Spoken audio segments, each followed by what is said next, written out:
We Yeah. want the mentor and the mentee to be able to navigate that mentoring relationship however they need to in order to meet the needs of the mentee.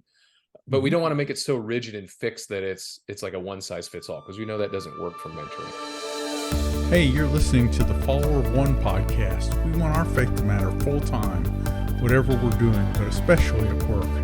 Here's today's podcast. Hey, everyone, it's Mike Henry Sr. with Follower of One. Thanks for joining me again today on the Follower of One podcast. Today, my guest is Todd Melby with Leadership Edge. Todd, would you tell everyone hi? Hey, everybody. It's good to be here. Great to have you. Todd and I have had one great conversation, and it just kind of keeps going. And so we decided we would record one of these. Mm-hmm. Thanks so much for joining me, Todd. I'm grateful that you're doing this. Yeah, this is a pleasure. This is really fun to connect with other ministries. So tell us a little bit about Leadership Edge and what you do.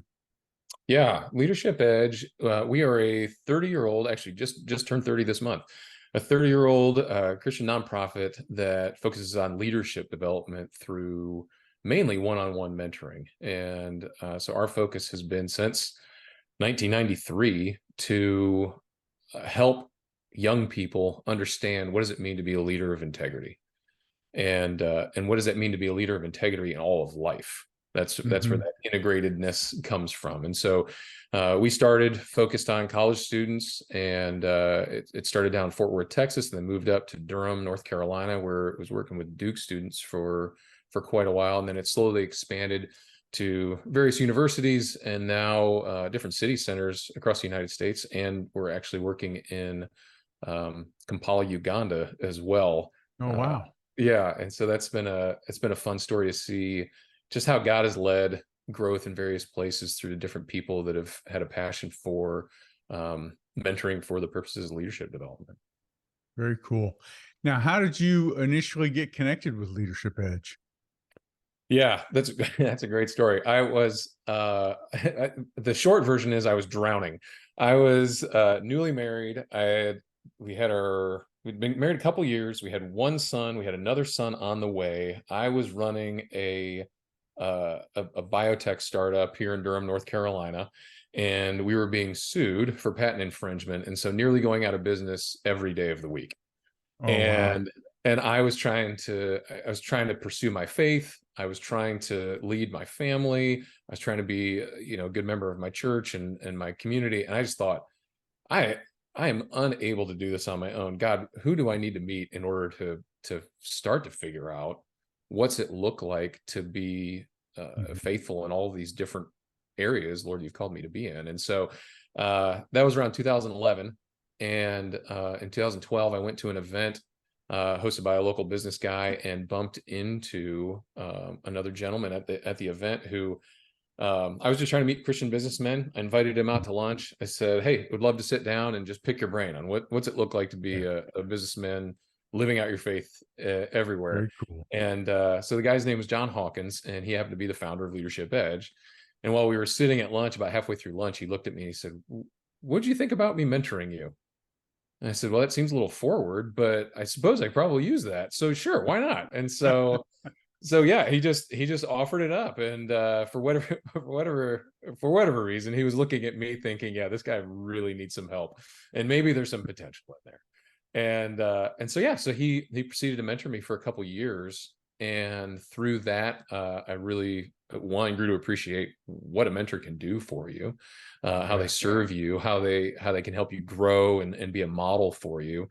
But then also appreciated the organization, and I started to do some mentoring myself for business school students at Duke. And then I started to do some leadership classes that we had done with some fraternities at UNC.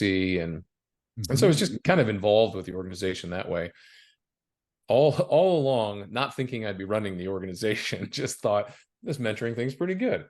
And God, in his wisdom and sense of humor, found a way for me to end up leading the organization. And I just celebrated my fifth year of doing that. Very cool.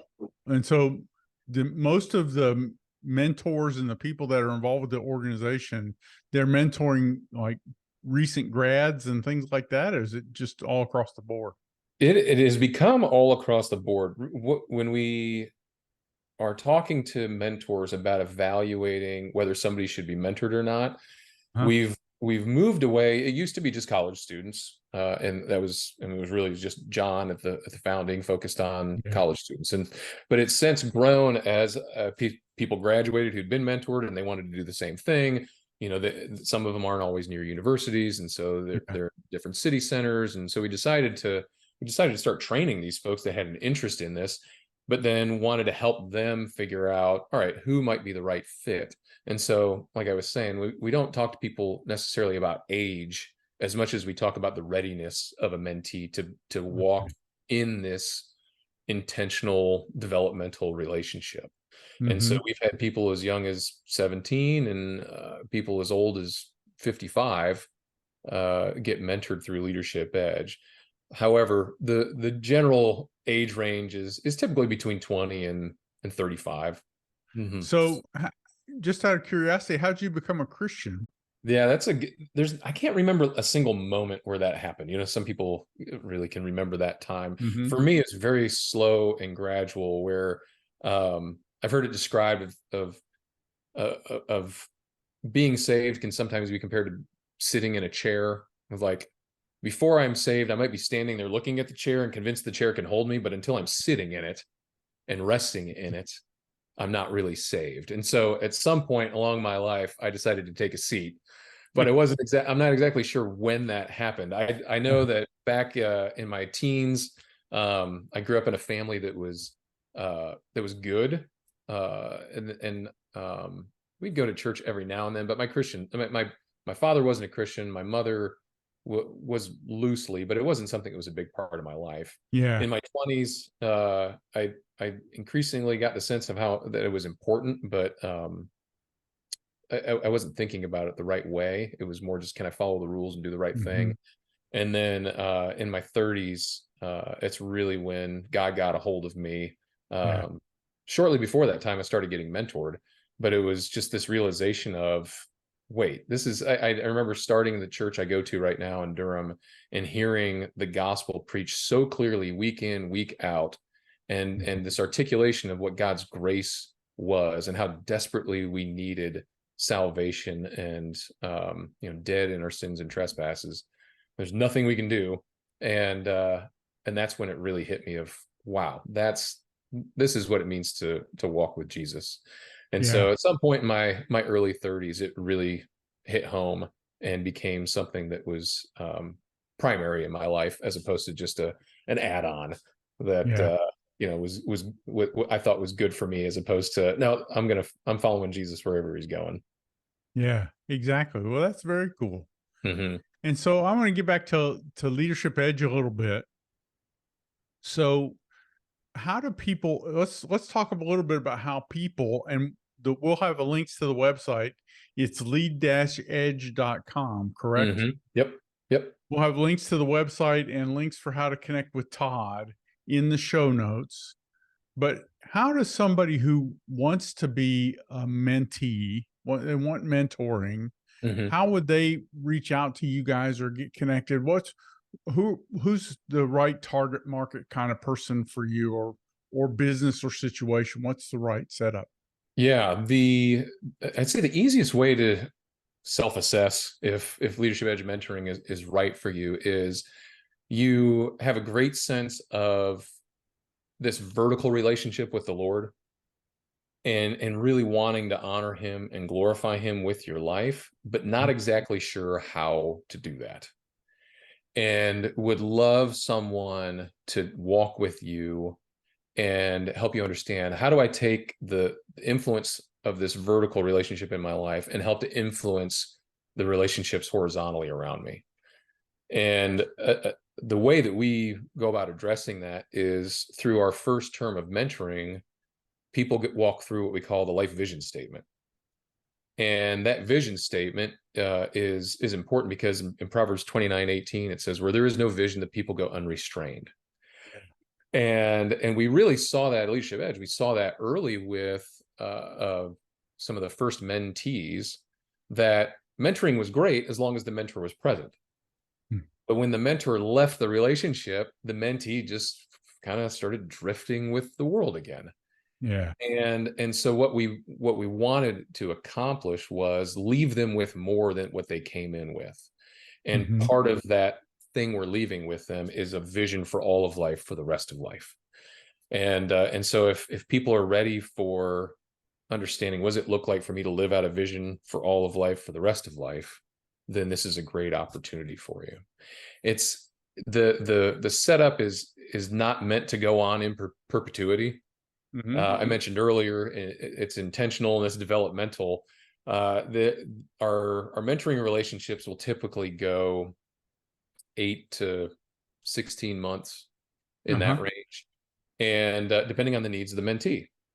But for the first 3 to 4 months, the mentor is guiding the mentee through all the parts of the life vision statement and helping them Okay. understand what does it mean to live by a vision. And I should share for the audience, our life vision statement, it's the same for everybody.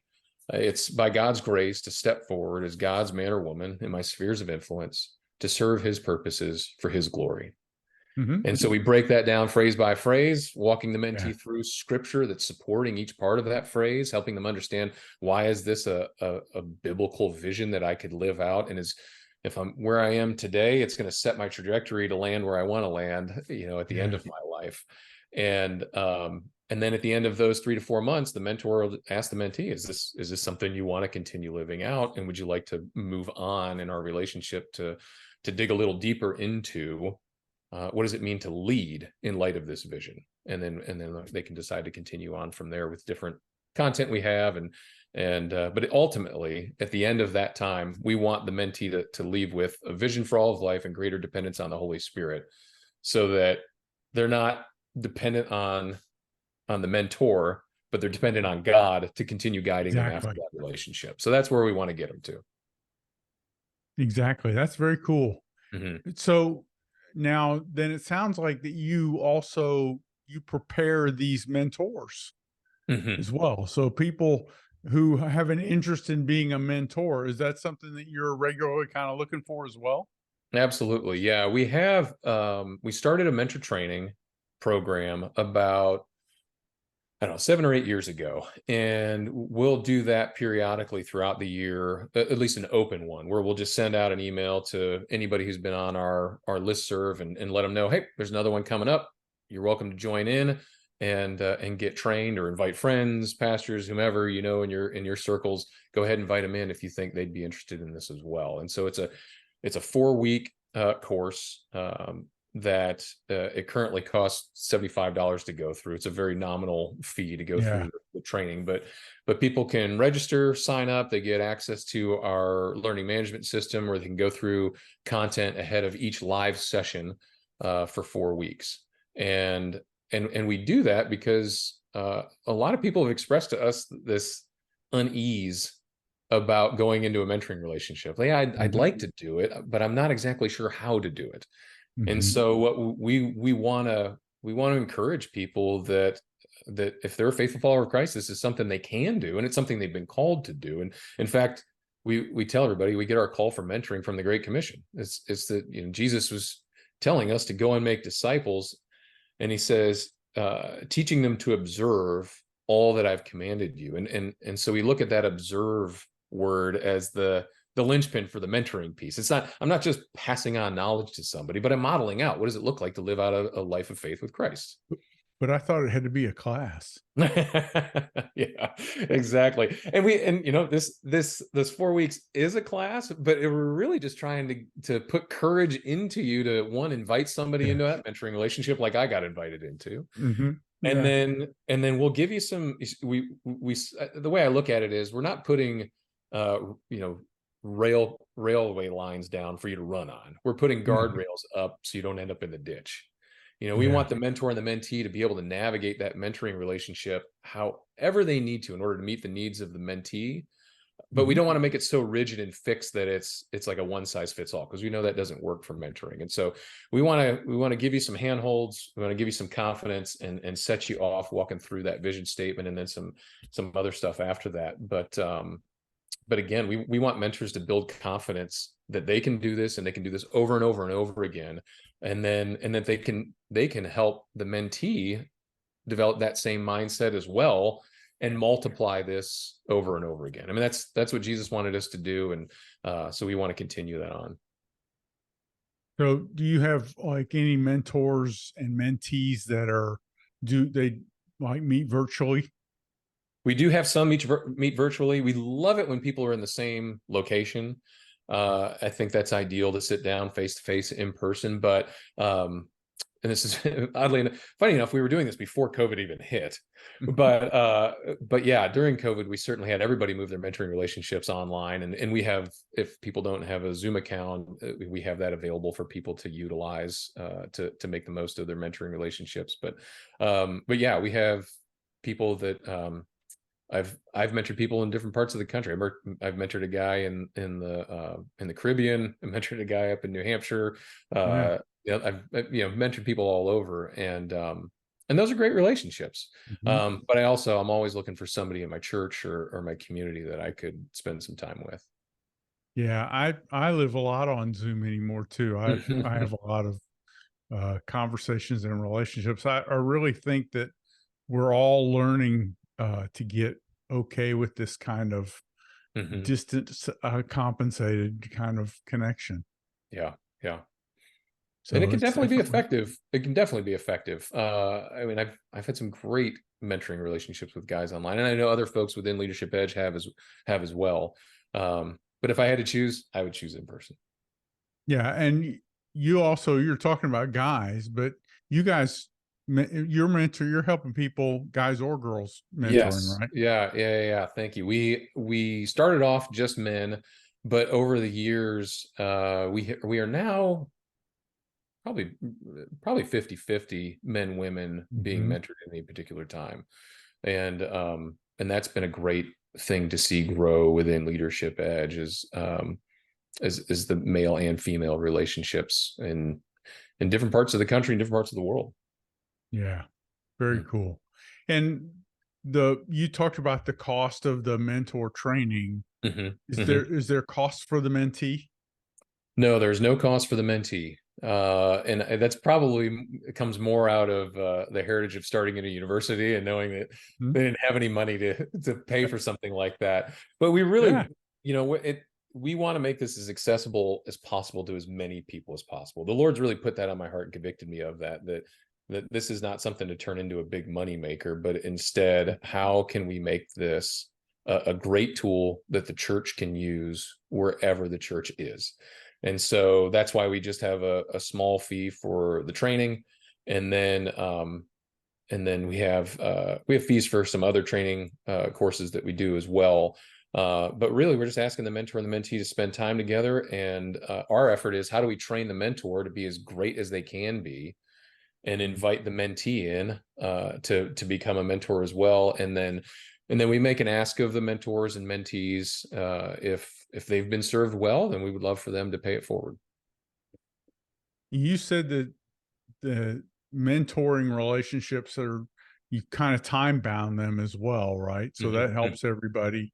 There's some expectation of the time that's going to take place, but then it will be over. Yes, because we don't want people to get into a relationship and it's just drifting. Hmm. We want to respect people's time. We really want to make this purposeful. We're here to help you become a better leader and then Yeah. send you out so that you can lead. Hmm. And so we set that expectation up right up front that every 3 to 4 months we're going to check in, and I'm going to ask you, is this serving you well? Is this meeting your needs? If it isn't, then let me help you find the opportunity that will Yeah. meet the needs that you have now. And so that's Yeah. why we have those very intentional check-ins.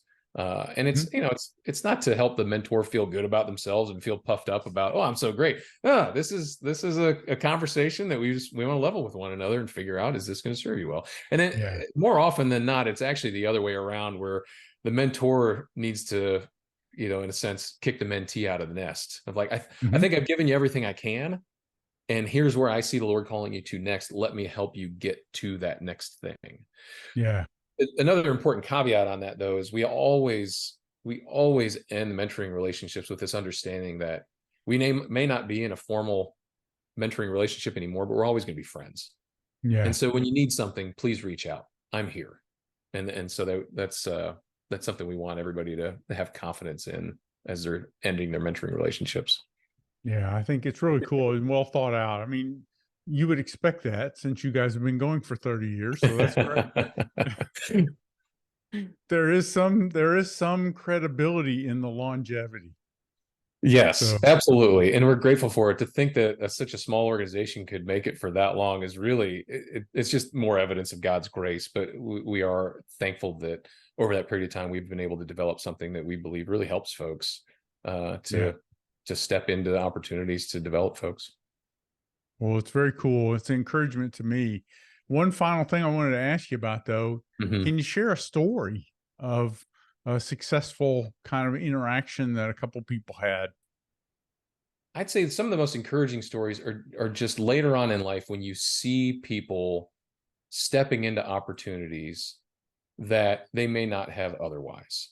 Yeah. Or the Lord has placed them in situations that they just recognize of like, oh wow, I'm here for a purpose. I'm here for a reason.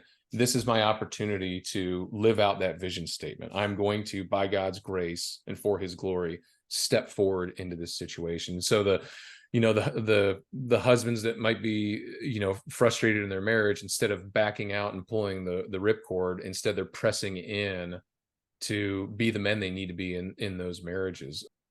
So why don't you tell me about the first person you ever mentored? Mm.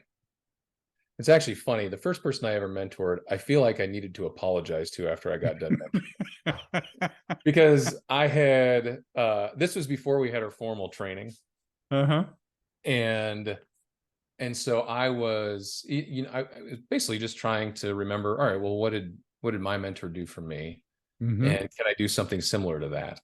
And I think what I realized through that was I wasn't putting in the intentionality necessary to really invest in this person well. Yeah. And so reflecting back on it, I didn't think I served him very well. But each time after that, it got better and better for me as I mentored more often. And the feedback that I'd get from the guys, because I'd ask every one of them, all right, how's this going for you? Is this serving you well? Mm-hmm. And early on, it was kind of, yeah, I guess it's fine, thanks. To, no, I want this to keep going. I really need this. Yeah. And in those situations, you realize that, okay, the Lord is really working through me in this time, growing me, but then allowing me to help this person grow as well. Mm-hmm. And so now I'm in situations where, like, a good common success story in a mentoring relationship is when I'll have a mentee talk to me after having made a decision, Mm-hmm. and he'll say, I was going to call you about this situation that came up, but I knew exactly what you were going to say to me. I knew you would say, how are you stepping forward by God's grace? Mm-hmm. How are you God's man in this situation? How are you serving God's purposes in this situation? And so the fact that we'd spent enough time together and we'd gone through that vision statement enough that he just Yeah. knew that every situation that comes up, if I start with this lens of asking myself, how am I going to live it out in this situation? That's going to get me 90% of the way through what I'm dealing with.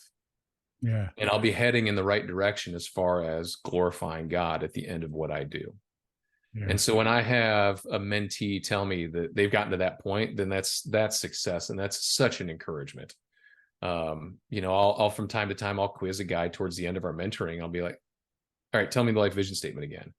And they'll say it and they'll know it. Then they've committed it to memory.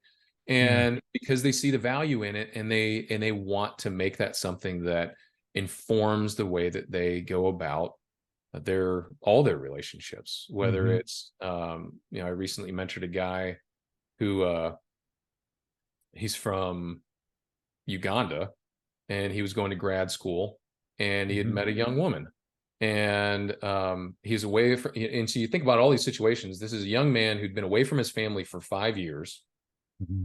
and he was living in a strange part of the world, trying to do his best to get through grad school and had met a young woman who he really wanted to pursue.